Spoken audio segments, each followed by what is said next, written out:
Welcome to my large family weekly meal prep where I am sharing with you all the different nutrient-dense foods that I feed my family from scratch cooking, made at home, homemade bread, all the delicious goodness that you can imagine. I hope that you enjoy these recipes as much as my family does. If you are new to this channel, my name is Katie and this is Rouse Rising.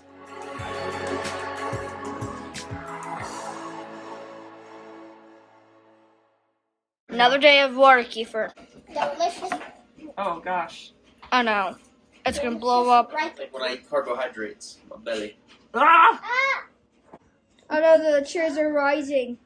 Rise, my creature. Ah! Oh Oh no! my god. I'm We're gonna scared. put a hole in the ceiling. Everybody back off. I think we made fizz. Yeah, this one's fizzy. Yeah. Mommy. Oh my goodness. This is very fizzy. Oh. Mom, you did the right thing. Why do you want it to be fizzy? Because it's good. It Yeah. makes it yummy, but this one might just be a little It's bit. just a volcano. I don't think there's such thing as too fizzy.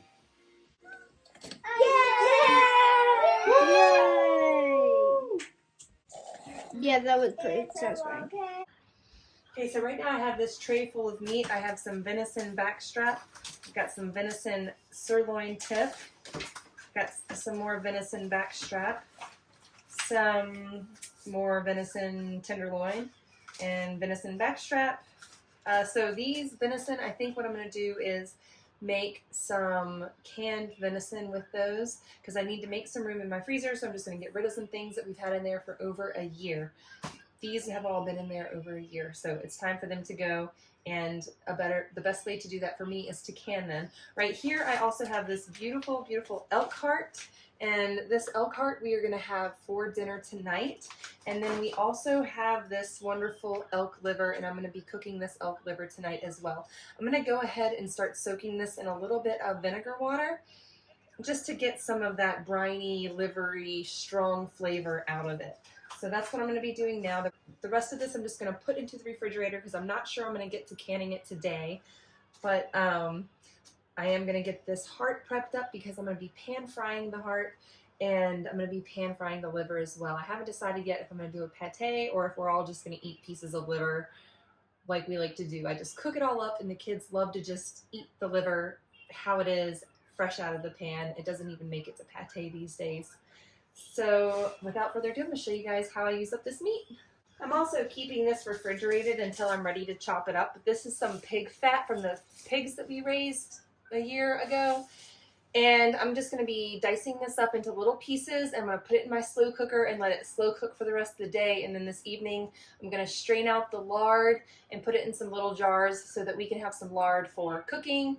We like to use that instead of butter when we fry our eggs and make pie crusts and different things like that.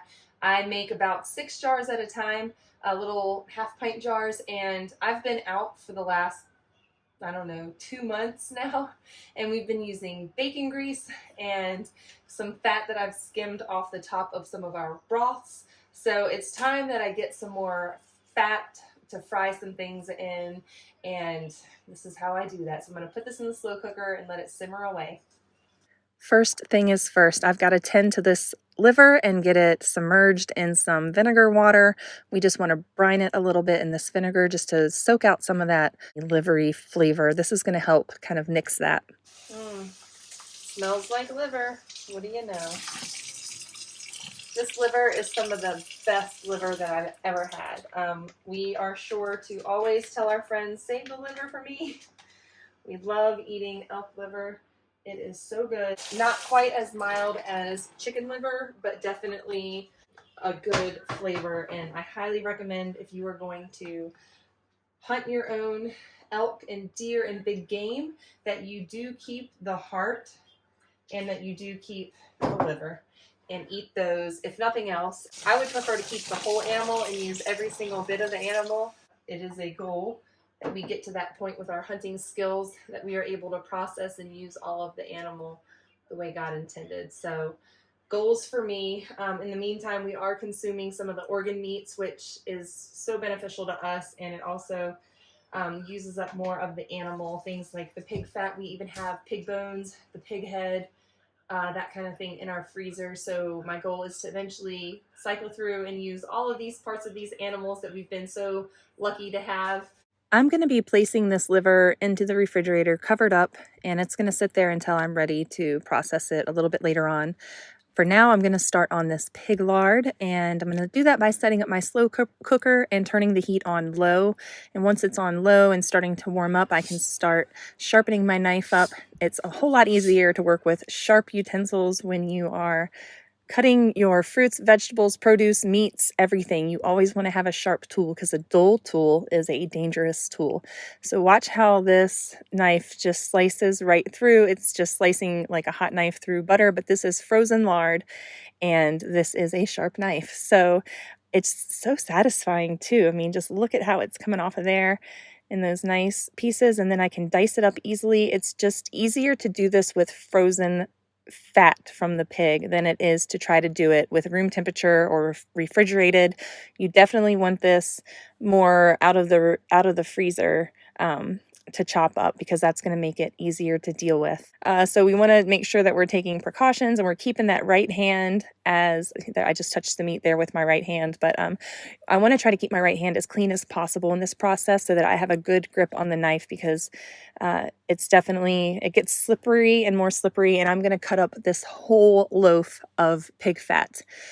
Once this pig fat is in the pot, I do not need to add water or anything else to it. It's going to start rendering down right away. Sometimes low gets a little bit too hot in my slow cooker, so after it's been on low for a few hours, I will turn it down to warm and just let it do that until it's done. I don't want to burn it. You don't want to have burnt lard flavor. That is not good. So you want to make sure that you are rendering your lard at a low temperature.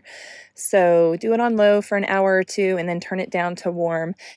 For the canning of the lard and the canning of some meat that I'm going to be doing, I am going to sterilize a whole bunch of jars in my dishwasher. I'm also going to be adding a little bit of vinegar to my dishwasher, but we have well water here and it's a bit harsh, so I have to add a rinse aid, and today I'm going to use vinegar for these canning jars, and we're going to put this on a sterile wash and get everything nice and clean.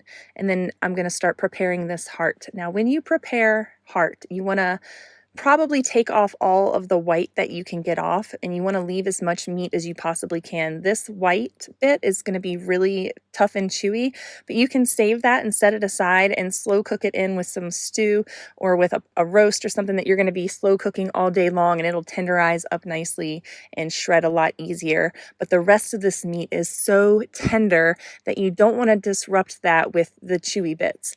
So what I'm doing here is just going around. I actually already cleaned up the heart, and if you want to see how that is done, this is half of an elk heart, and I can show you guys. I'll link it down below and up here, but I'm going to show you how I process the elk heart and the elk liver and freeze it and get it ready for storage so that I can use it when I need to use it. I like to slice it really thin and then pan fry it. So that's what we're going to be doing tonight. It's chicken fried heart, essentially. You just make your favorite fried chicken flour recipe, use whatever you like, and you just fry this up in the pan real quick, and it is so delicious. You can see how thinly I'm slicing it. It is very tender. It's very delicious. You just want to cook it quickly, like a medium-high heat when you're pan frying it. And I'm going to be using the lard from the slow cooker to pan fry this tonight. So that is why we process our own lard. We're making our own fat so that we can do things like this. We also use the lard to fry eggs and things like that. But when we want fried liver or fried heart, we use the lard from our pigs. And it's just such a wonderful accompaniment to each other. The flavor is amazing. It's unlike anything else that I've had making my own food at home with my own products. It's so wonderful, and it tastes so delicious. Look at that heart meat. So like I said, this is half of an elk heart. You can see the massive size of it. So you can imagine what a whole heart is, and I've actually cut the top of it off because that's where all the ventricles and everything, all the tough white bits were prior to freezing it. So I'm just going to dash a little bit of apple cider vinegar on this just to help with some of that gamey flavor. It's just going to soak for a couple of hours before we pan fry it. It's going to go into the refrigerator and it's just going to rest in there for a little while. Sprinkle a little bit of salt, make it like a brine, just to kind of pre-season the meat so that it has a nice flavor after we pan fry it. Once I get all of this cleaned up, we're going to move on to the next kitchen task. I'm going to slice this up and then cube it up into tiny pieces because liver is such a strong flavored food, and for us, we don't want to eat a liver steak. So you can see these individual little steaks that I'm cutting the liver. That is still too big for my family to eat because it is such a strong flavor. This is the best way that we have found to eat liver, and it's dicing it up small, letting it brine a little bit in some apple cider vinegar water. I'm going to cube it up tiny, and then we're going to pan fry it, chicken fried liver, basically, and it's going to be so delicious. So the smaller the pieces, the easier it is for my children to eat. They enjoy it like this. It's not too strong, and it will have a nice balance of liver to seasoning ratio when we go to pan fry this up. And when I tell people that they can enjoy liver, they can learn to enjoy liver, I'm really serious about it. The other option is you can do this same method and then strain it, and you can freeze these cubes of liver and you can swallow them like pills. So you can take raw liver if you're using a healthy liver from a healthy source, then you can get your liver in that way. And I know a lot of pregnant mamas that do that. I know that I've done it a few times in my pregnancy and postpartum just to get that extra boost, because let's be real, the most nutritious liver is going to be raw liver. It's really going to replenish your blood stores. It's really going to replenish your body in your postpartum, and it's such an important nutrient dense food that we should all be consuming in our diets. So enough of that spiel. Maybe you guys will give it a try. Maybe start with some chicken livers and try some fried chicken livers and see how you like that. Yeah, I think that it will grow on you too, and then you'll be nourishing yourself with this either in capsule form or whatever, but just give it a shot. See how you feel. I think it'll really boost your energy and make you feel great, like it has done for me and my family. You may have heard me mention in previous vlogs that I have started making sourdough in my bread machine. A lot of people are going to argue, you can't do that. You can't make sourdough in a bread machine. It needs more time. You're right, it does. It does, and I like to do the stretch and fold method in the bread machine. I just do it in the bread machine and I don't use my own hands. So what I like to do is start out with about 250 to 275 grams of starter, and to that I'm going to be adding 265 grams of water, and I use lukewarm water when I do this. To that we're going to be adding 350 grams of flour. When I add the flour, I use a mixture. I do half wheat about and half white. I just prefer my sourdough loaves half and half, so this is hard red winter wheat and wheat berries, and then I'm going to be adding some hard white wheat berry flour as well to this. This gives the kind of texture and loaf that I like, whereas if I were to use all white, the loaf would have a lot bigger fermented holes in it. And when I add wheat to it, it kind of slows the fermentation process down and it gives a more even crumb. To this, I'm going to be adding 20 grams of salt. This is basically my sourdough loaf recipe halved so that it fits in this 2-pound loaf pan. This is going to go into my bread machine, and the bread machine preheats to a nice stable temperature, and then it's going to knead the dough. I'm going to select that it does a dough for, you can choose 45 minutes, whatever your machine is, you can make your own setting. I'm going to go and check on it in about 15-20 minutes and stop it and let it rest for 30 minutes, and then I'm going to hit that cycle again, but I'm not going to do the full cycle. I just do it so that it stretches and folds the dough, and then it does its rest just like I would do if I was doing it by hand. So I'll link that recipe up above and below, the no knead sourdough method. And then right here, I'm just feeding and watering my starter. I do this every single time I use my starter. I add about 150 grams of flour, a mixture of hard red wheat and hard white, and 150 grams of water. Sometimes I do less water if I want a thicker starter. I like a little bit less hydrated starter personally, but that's just my preference and how I keep things. If I overly hydrate it, then it messes up my bread recipes. So I like it thicker than pancake batter, and that's what works for me. And because everybody wants to know, Katie, what did you have for lunch today? Well, I had a Sunbutter and jelly sandwich because I am a kid at heart, and every once in a while, these are so good. We had it on sourdough that I made in the bread machine, and it's yummy. Annika's over there eating hers now with a glass of raw milk, and that's how we do lunch sometimes. Sometimes I don't eat lunch, or sometimes I'll have breakfast for lunch. I'll eat eggs and things like that, but today, since I'm doing a lot of cooking and the baby's been sick, and I just, this is what it is today. Good stuff. These should be included too. I ate some grapes. I ate a handful of grapes. So, well balanced lunch. And then tonight for dinner, we're going to have some sauerkraut and some veggies and things like that. So I'll get my veggies and things in for dinner.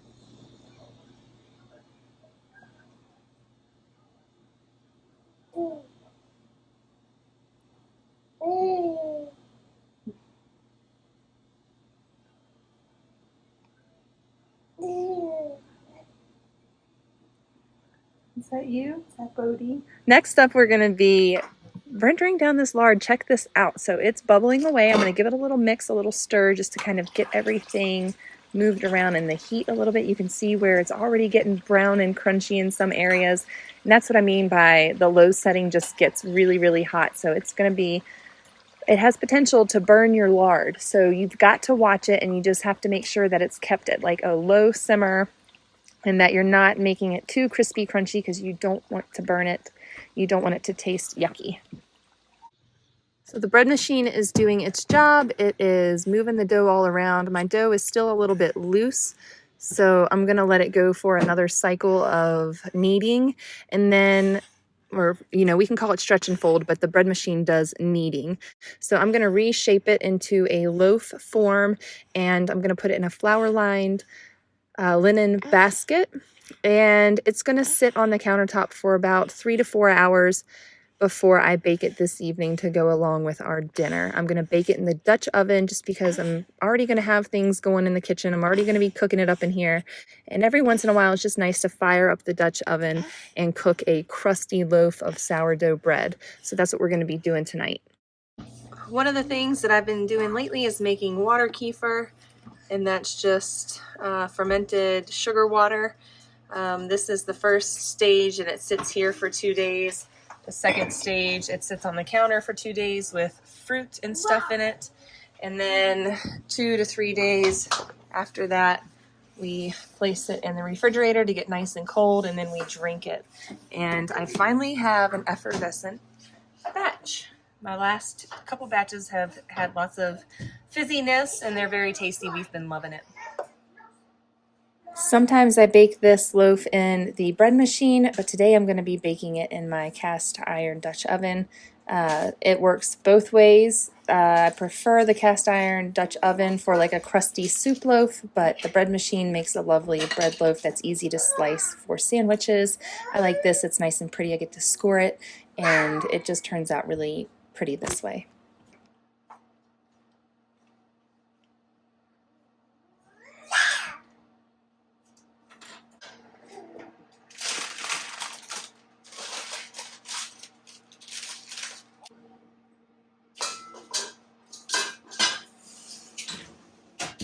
The lard is now ready just in time for dinner. I'm going to be using this fat straight from the slow cooker.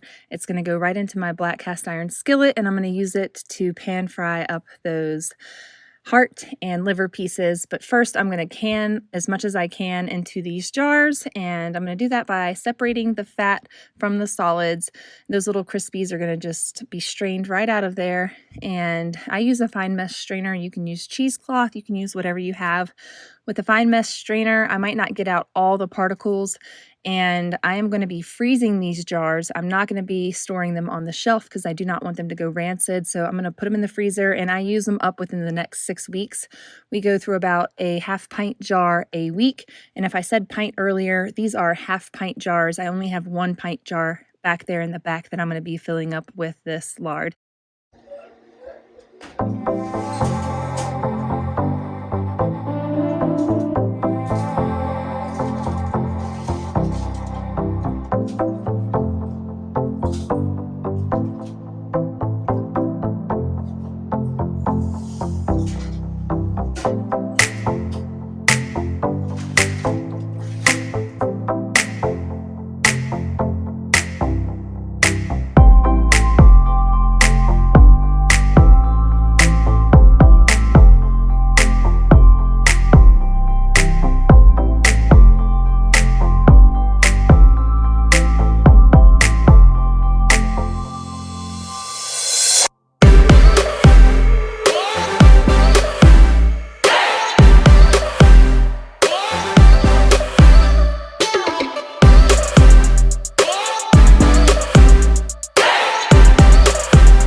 Okay, here's all of the pig lard that I've gotten for this March rendering.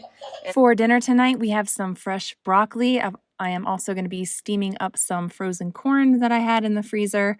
And there's my cast iron skillet with some fat in the bottom, all ready for this chicken fried liver and chicken fried heart that we are going to be making. I'm just going to mix up a little bit of egg with water wash, and to my flour over here, I'm adding some salt. We're going to add some onion powder. We're going to add some garlic powder. We're going to add some pepper, salt, onion powder, garlic powder, pepper. Yep. We're going to give that a mix, and then that's going to be what we coat everything in after the egg wash. So once everything goes through that process, I'm going to toss it into my preheated skillet that is warmed up on the stove back there. The oil is nice and hot and ready to go.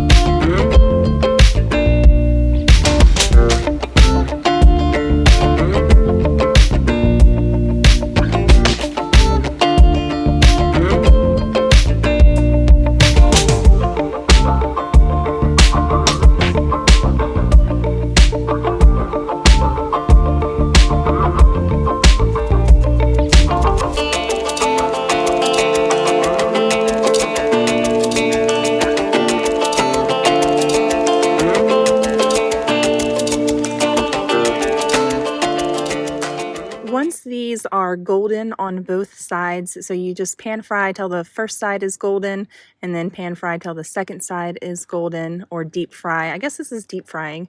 But they are delicious little morsels, perfect for the kids to eat. As you can see, there's Annika back there. She's already starting to chow down on them. And next up, we're going to do a little bit of heart in the same method, the same recipe. This is still the liver.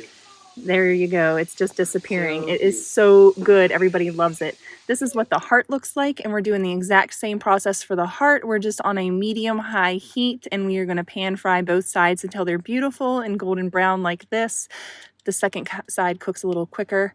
And yeah, the same thing. This doesn't last us long, and whatever is left over, the kids gobble up in the morning for breakfast. Because we do fill up on this, half an elk heart. We had some left over, and they did enjoy it first thing in the morning, the next morning. And it bought me like an hour before I had to make them second breakfast. So wonderful and delicious. I hope you guys give this a try. I hope you start eating some more organ meats. Check with your local butchers. See what you can get. A lot of times they do have pig fats and things like that that you can get. All right, so we've got our milk. We got the milk. Got that delicious cream on top. Good stuff times 4. We get 4 of these a week. I'm debating on if we're going to go up to 5. Right now, we've only been drinking 4. And we actually, I think we have half of one in here, and I'm not sure if we have another one out in the garage or not. So we're going between 3 and 4 a week of these. That's how many we're going through. And these are half gallons. And yeah, I'm gonna go put these out in the garage and keep one in here because we're running out. So we've got 1 in here and 3 out in the garage for the rest of the week. Usually we would get eggs on a day like today, but we did not get eggs. We have 4 dozen in the fridge. I'm not even sure if they're full dozens. We haven't been eating that many eggs, so. Yeah, but normally I think probably in the next day or 2 we'll swing down there and grab some of those. Yeah. Next up, I'm going to be canning some meat, so I'm going to add some water to this pressure cooker. I'm adding 3 quarts of water to the pressure cooker, and then I'm going to give it a splash of vinegar, and this is going to keep the scaling from the jars or the hard water from leaving white water rings around the jars. I'm also going to turn my oven on to 200 degrees, and I'm going to put my jars in the oven and get them preheating because I am going to be doing a hot pack method for these jars to put them into the pressure cooker. We're going to be cooking up the meat and putting it in the jars with some boiling water. So for that, we have to have nicely heated, sterile jars. So they're going into the oven for that. And then I'm going to get this water going on the stove. So before we actually start the whole canning process, we're warming up all of our waters. That's the water that we're going to use to pour over our meat, and that's also the water in the pan that we're going to be using to heat our lids. We want those lids nice and warm when they go onto the jars so that it creates an excellent seal and we get a good product in the end, a nice sealed, jarred, or canned product. The first step is cubing up this venison meat into 1-inch pieces, and then next I'm going to be throwing this into a preheated pan and we are going to brown it up. The browning helps cook the meat a little bit beforehand. It gets it warm for the jars, and it's going to provide a lot of extra flavor to my canned meat. Into my hot jars goes the hot meat, and then I top it off with some boiling water. I'm going to put a little bit of chili sauce in these, a teaspoon each, also a half a teaspoon of salt. Like I said, then I put the boiling water. The pre-warmed hot lids are going to go on, and then they all get placed into the pressure cooker where I secure the lid on the already simmering jars of meat, and I'm going to let this start to process. While I wait for the pressure cooker to relieve a little bit of its pressure, I am going to season my cast iron skillet here. I'm just using a little bit of that lard from the pig fat that we rendered down earlier, and it just really helps seal this up and creates a beautiful non-stick surface. And here we are. The pressure is starting to rise in this. I'm going to go ahead and place the weight on, and then that's going to allow the pressure valve to pop up, which is most important. Next, I've got to tend to some more bread dough. I'm making another loaf of bread, and what I didn't show in this video was earlier I made some sourdough that I failed the sourdough loaf of bread, so I'm actually going to turn that into some bagels that you're going to see here in just a minute. But this is our daily loaf of bread, and here are the bagels. I figured I would give this a try. I'm going to have to play with this recipe a little bit. It didn't turn out quite as good as I liked. They were a little bit dense. I'm gonna make some mashed potatoes with these canned potatoes. I added some butter, some milk cream, and salt and pepper to these and just smashed them up. They were yummy. Setting this oven, we are gonna make some brownies to celebrate 10,000 subscribers, you guys. We're 10,000 subscribers in now.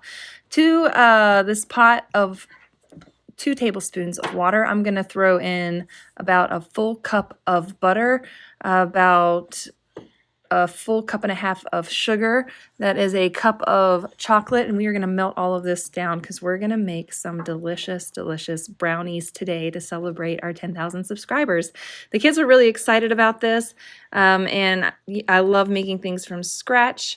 And this is just such a decadent, delicious brownie recipe. I'm just going to bring this all to a melt, and then we're going to add the rest of the ingredients to this. This calls for quite a lot of eggs. I was really shocked, but we're going to go ahead and add this in. This is warmed now, nicely warmed through, and then we're going to add our eggs straight to this and mix them in. So we're going to add 5 eggs real quick and give them a good stir each time we add one. We just want to make sure that's well blended in there. This makes a very rich, decadent, delicious brownie that is protein rich. It's going to be a great little treat for your kids. It's going to sustain them for a nice after dinner dessert treat. That is about a tablespoon of vanilla going in there. I'm using pure vanilla extract. And next we're going to be adding a sprinkle of salt. That is about half a teaspoon to a teaspoon of salt, depending on how salty you like your brownies. I'm using Celtic sea salt for that. Next, I'm going to add a full cup of flour, and then I'm going to add a full cup of cocoa powder. And this is Dutch cocoa powder. It is organic and 100% pure. It is really, really delicious. It is a darker cocoa powder, and it just makes this brownie so, oh man, these were amazing. I've got to tell you, you guys have to give this recipe a try. I will write it down below. Hopefully I just said all the correct ingredients, but I'm going to go ahead and put it down below for you guys and bookmark this recipe so that you can have it as well, because woo, they are delicious. We're going to add some nuts to it. I like to add chopped walnuts for some extra protein, and then I love having those bites of chocolate. So we're going to add some regular chocolate chips, semi-sweet chocolate chips to this brownie batter mix. And I don't know, do you guys like chunks in your brownies, or do you like the pure fudgy, just straight up brownies? I personally try to cram in as much nutrition as I can anywhere that I can. and that's what I like to do. So I've found out that parchment paper is a great hack. It's a great mom life hack, and you can save yourself so much time cleaning and so much time just cleaning, doing dishes in general. Using parchment paper, it's going to save you so much time.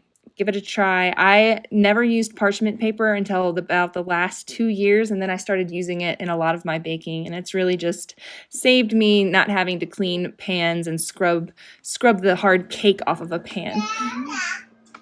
This one says 325, 8-inch. We made a big tin. Hi, say hello. Hello. See, I look so cute today.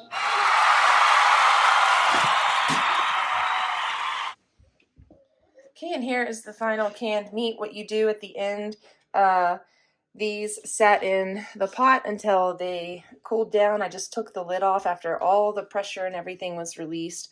Once this got back down to 0, I took off the little knobby thing and I let it sit there for about an hour. After an hour, I removed this lid. I let those sit there for about an hour because I left the house for a bit. And then when I came back, I took these out and I took the rings off because the rings trap bacteria. Anything that got out of the jars during the cooking process would be trapped there. So now I'm going to wipe these off with a soapy water vinegar solution. Just go around and check. If I lift them up and the lids don't pop off, then they are sealed and they are good to go. So I'm going to wipe these up and stick them in the cabinet with our long-term food storage. I wrote the date on them, and those are ready to go. And this meat is wonderful in like a faux soup, or we can strain off the broth and keep the broth for something else or drink it. It's a spicy broth, but then we can shred up the meat and mix it with some mayonnaise and make like a deer salad sandwich. There's so many possibilities for this meat, but that is what my plans are for it. This is the spicy garlic. I just call it spicy deer when I label them. I'm giving these jars a quick wipe down with some soapy hot water, and I'm just going to make sure that they're nice and clean before I store them away because you don't want any bacteria growing on your canned goods. You also want to make sure that you are removing the ring before you store them. Take it off when you take them out of the pot. And you do not want to store them with the rings on because, again, that traps bacteria and that goes against like the FDA guidelines and all of that. So make sure that you are following all of your proper canning protocols so that your food is safe for consumption. So I'm going to flip these upside down. So this is what we have right here. Okay, instead I'm going to use this mild chorizo spice blend. I'm just going to sprinkle it all over the top. Bodhi, are you talking to us? I know, I hear you. I might throw a few more things in.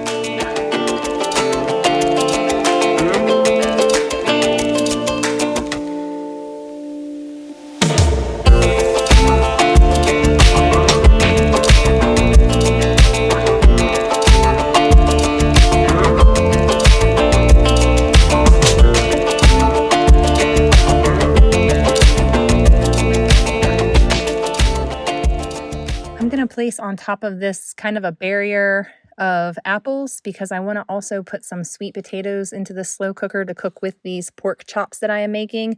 The apples are going to get mashed into the meat mixture after I remove the bones, but these sweet potatoes are just going to sit on top and cook and kind of bake in there with the rest of the food, and then I'm going to take those off the top, and that's going to be one of our sides to go along with our pork chops. And really it's just going to turn into like a shredded meat because those pork chops are all cut, and so when the meat is nice and tender, they're just going to shred up into tiny little shreds, and we're just going to enjoy that with some sweet potatoes on the side. It's going to be delicious. Check it out. On this particular day, I'm just going to set this slow cooker for 8 hours on low because it's going to be a long day and I'm starting this early in the morning.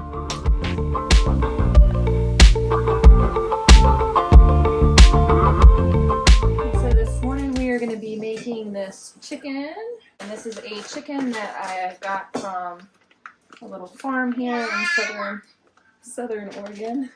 Every single time I want to film with my baby, with the baby nearby, he starts chatting away.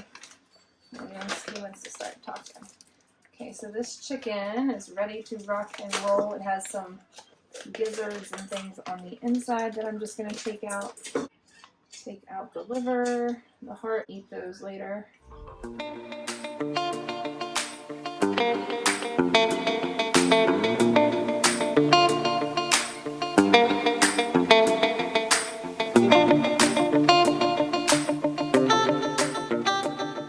Sometimes I cook my chicken in a full pot or instant pot of water, but today I only put a cup in there and I put the chicken on the rack and I put some salt on top, and I'm going to slow cook this for 8 hours today. We are 9,993 subscribers right this minute. Ah! So I just wanted to keep you guys updated because we are really excited. And the kids will be home in a little bit, and we can all celebrate if we get to that 10,000 mark today. There's all these little tiny flowers already coming up. So we're going to plant some more. But anywhere where there's, look anywhere where there's green like that. Come here, Bubba.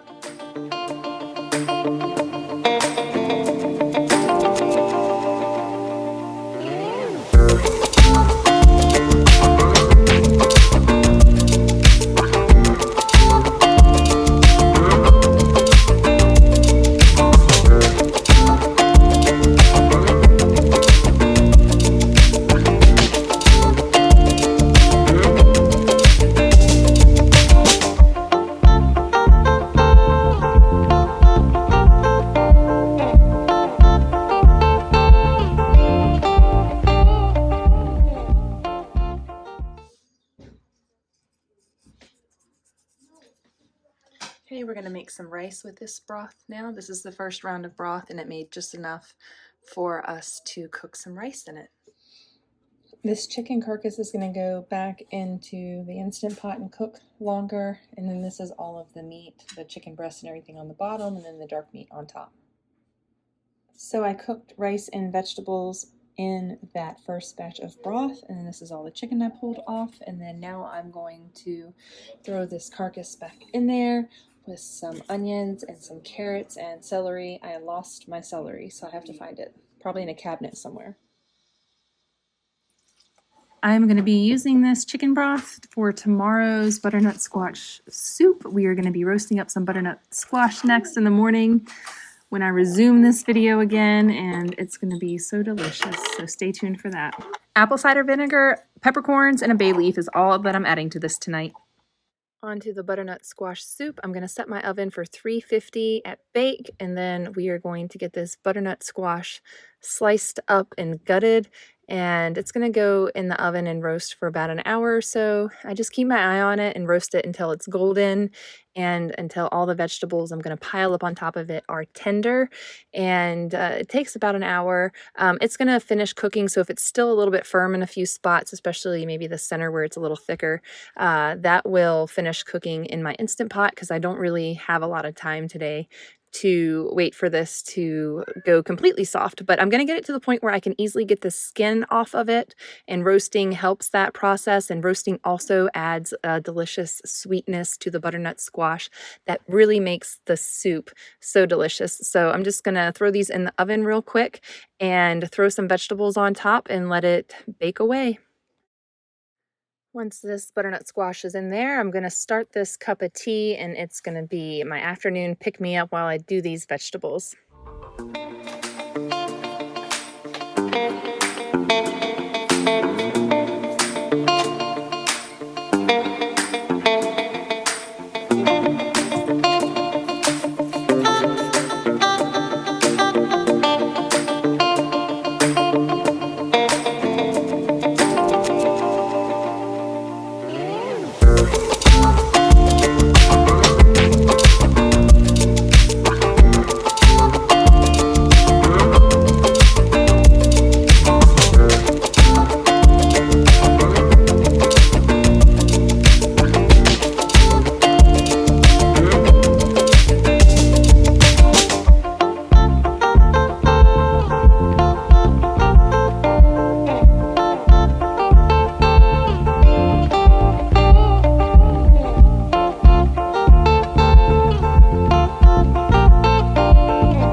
squash soup. I am going to just throw all of the roasted vegetables and butternut squash into the pot. I'm also going to be adding some chicken broth to this.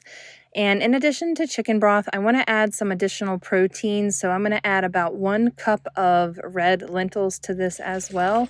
And the red lentils are just going to kind of give it a more creamier texture. They're just going to liven it up with some protein. And the nice bright red orange color is undetectable by my children, and it keeps the soup very, very vibrant. So everything is just going to process in this pressure cooker for about 15 minutes on a soup setting. And with that, I will be able to blend it up and make a nice and creamy butternut squash soup. I added a little bit of salt and a little bit of nutmeg. Okay, so I forgot to film it, but I just used my immersion blender and blended this up right in the pot and made a yummy, yummy butternut squash puree after this cooked for about, it pressure cooked for about 15 minutes in the Instantpot. And yeah, it's perfect consistency, just a splash of nutmeg in there and salt. And it's a delicious, delicious soup that my children just love. I hope that your family enjoys it too. Time to get this dinner served up. I'm going to be adding some bread with butter on the side for the kids. And this is going to be a delicious meal. We are going to freeze the leftovers for another night. I just want to thank you so much for watching. If you've made it this far, I just want you to know how much I appreciate you and how thankful we are that we are to 10,000 subscribers right now. We cannot believe it, and we couldn't have done it without you watching our videos. Thank you so much. And if you haven't done so already, click that subscribe button and be sure to hit that notification bell so that you can stay up to date with all of my latest videos. I loved having you here today. Thank you so much for watching, and until next time, goodbye.